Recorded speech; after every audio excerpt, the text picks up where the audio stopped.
ол үй тапсырмасын былай сұраймын. Бірінші топ ішкі шеңбер болады.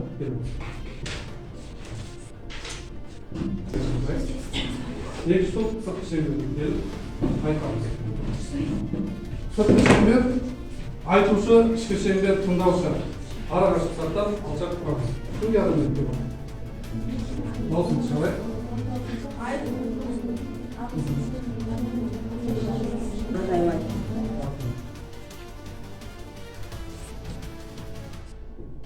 Мантоқтар қызлады. Қазір?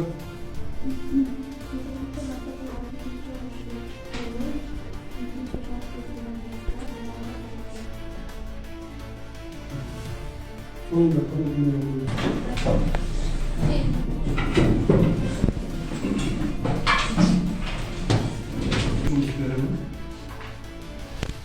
Suretteki sözlerde sentezlendiriyor. Şu var. Ne yapıyor? Birincisini ne yapıyor? Sırın bakıyor. Sağlık ürünümüzün kanunlar açılımızın sınırlarla yürümüzün kanunun sözünün ürünümüzün bozansın. Важно, келісесіңдер ма? Шахисламам екі жағы. Енді бүгінгі сабақтың мақсаты жалпы мынандай екен.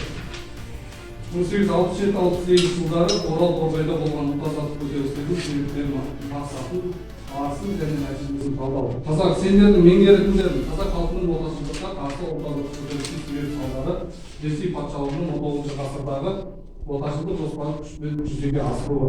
Мен сенің білетінің, сенің досың алдында тақырыптарды білетінің 19 ғасырдың екінші жартысында уақытша ережелер, яғни 1867-68 жылдар Қазақстан жерінде 3 генерал губернаторлық құрылған туралы ақпарат алдында.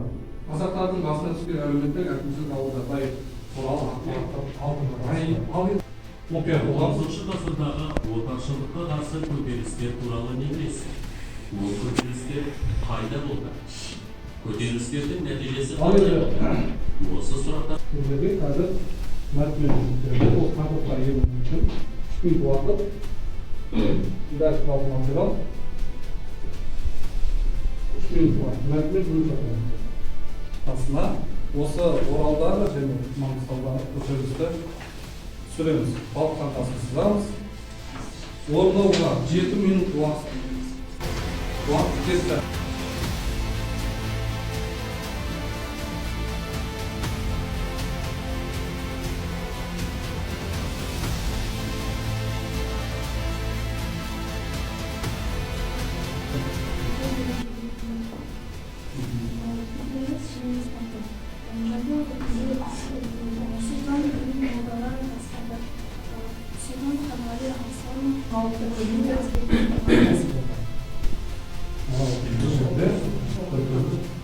Екі минут уақыттан жылдамдыққа жұмыс істейміз. 2 минуттың ішінде өлгенмейтін болсаңдар, қол ел қалады. Бұл жерде біткен бұл тапсырмада Орал Торғай көтерілістері жазылған, соның ішінде керекті сөздер бар астында. Сол сөздерді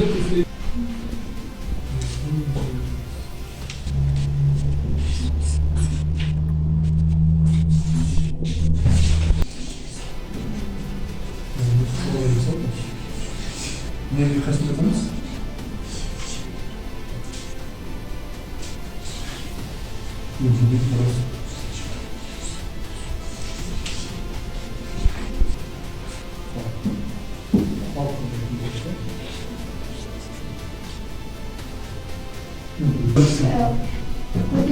Көтерілісті уақытта Орал шаһар көтерілісі 1868-де 1869 жылға өтті.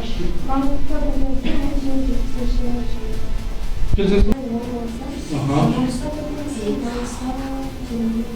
Тамаша. Перизат келісесің бе? Сорасы. Тамаша. Перизат үшіншісін оқиға.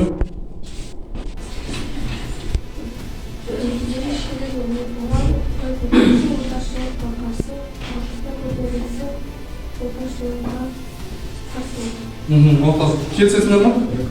Оқиға. Төртіншісін. Тамаша.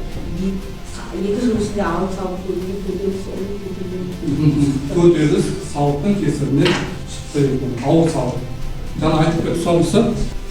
сот мүлдерді шығарамыз бәріміз. Ол дұрыс жауабы осы жерде көрсетілген. Бұл барлық жауаптар дұрыс ауызша айтылып. Енді бізде формула әдісі жеке жұмыс, яғни жеке жұмыс тез күйінде болады. 3 минут уақыт қалды. Жылдамдық жасайды.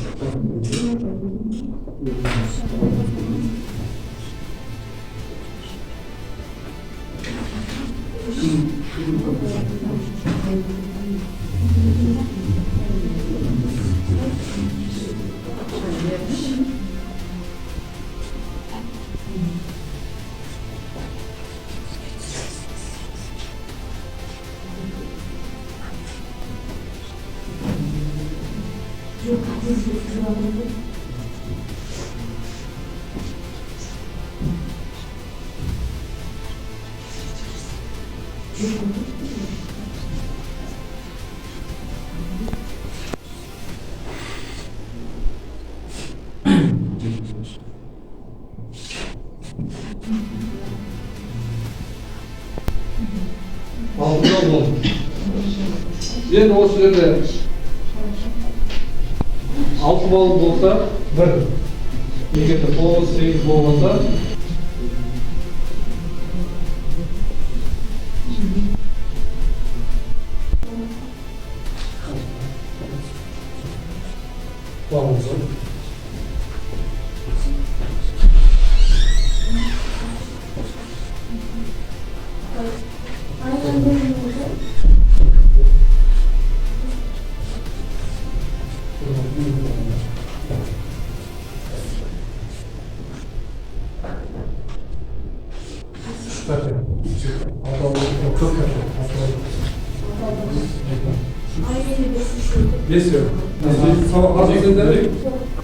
Adayların көтерілістерінің басшысы тамаша. Оның әскери жағынан жеңіске ұшырап көтеріліске рух берді.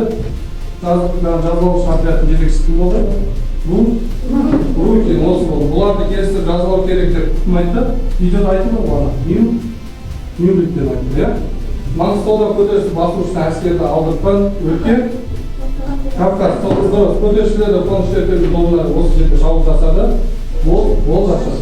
Маңғыстауда көтеріліс басшылары қол жинаған жер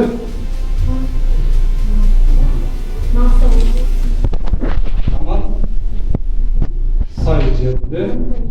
Бұл негізі дәптермен жұмыс болатын. Енді осы жерде келесі.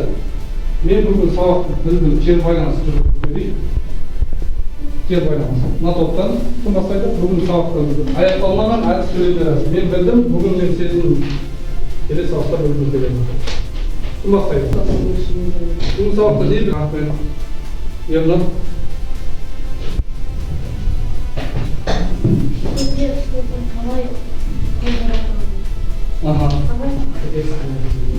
Тамаша. 1976 жылдары Өзбекстанның болған аймақтарын Орал, Торғай, Маңғыстау өткізілді. Мен Орал мен Торғай көтеріліс қай жылы болған? Қойса? Не себепті?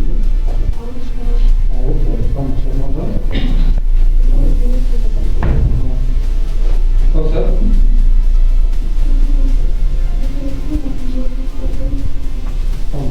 Нелігі?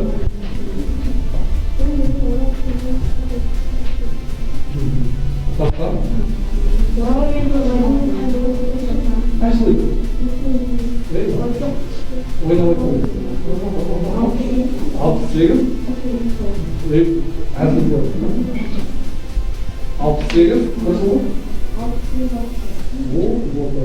Тамаша. Неге тапсырма?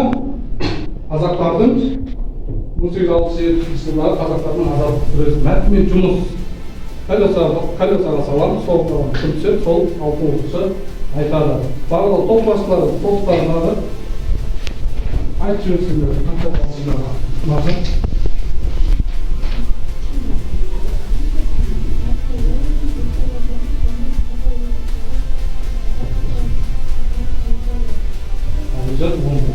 Яғни әлжан бүгін сабақты белсенді ашықтады жетіп болады. Барлықтарына яғни белсенді қатысқан үшін келіп, оғыл балдан қойып шығамыз. Әсіресе